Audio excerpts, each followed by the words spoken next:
Règlement de vie dans l'esprit d'amour et de réparation. Ordre de la journée. Lever à une heure matinale et fixée. Présence de Dieu.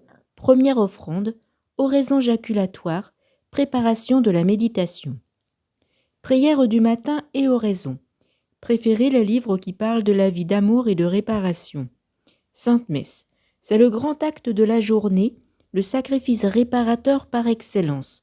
Entrer avec amour dans les sentiments et les intentions du cœur de Jésus, unir l'offrande de son cœur à celle de ce divin cœur. Communion sacramentelle, au moins spirituelle. Déjeuner, nourrir son esprit de quelques pensées pieuses. Lecture spirituelle, bon choix de livres. Examen particulier sur le défaut dominant et aussi sur la pratique de la vie d'amour et de réparation.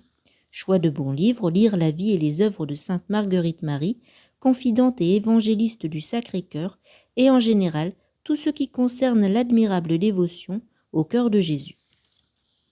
Dîner, politesse, charité, mortification. Récréation, modestie, gaieté, oubli de soi-même. Chapelet, en méditant les mystères. Visite au Très Saint Sacrement, consécration au Sacré-Cœur, amende honorable, communion spirituelle. Le vendredi, chemin de croix de réparation.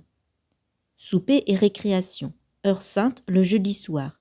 Couronne du Sacré-Cœur, prière du soir, examen général. Coucher à une heure fixée et pas trop tardive. Conseil pratique. L'acte d'oblation au cœur de Jésus pour commencer la journée et avant les actions principales.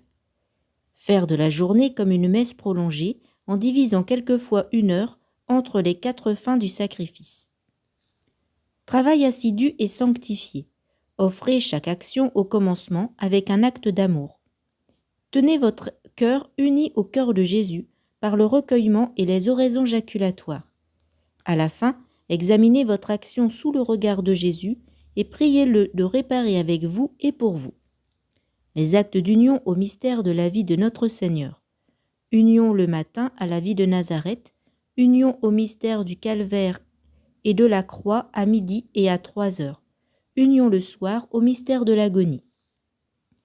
Offrir ces actions au Sacré-Cœur en les accompagnant d'un acte explicite d'amour au moins 7 fois par jour, et tendre à augmenter ce nombre jusqu'à ce qu'on arrive à offrir de cette manière toutes les actions de la journée.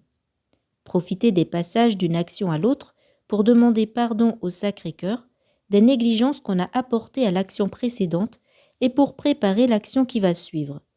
Vigilance dans les rapports avec le prochain, modestie, douceur, affabilité.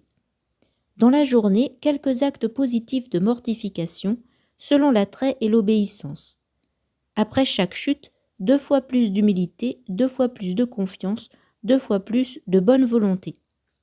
Soin des petits riens. Les signes de croix, l'eau bénite. Les petites choses sont des petites choses, mais être fidèle dans les petites choses, c'est une grande chose, dit saint Augustin. Confession régulière aux époques déterminées. L'heure sainte le jeudi, à partir de 4 heures du soir, s'efforcer pendant cette heure de se pénétrer des sentiments que notre Seigneur lui-même manifesta à sainte Marguerite Marie.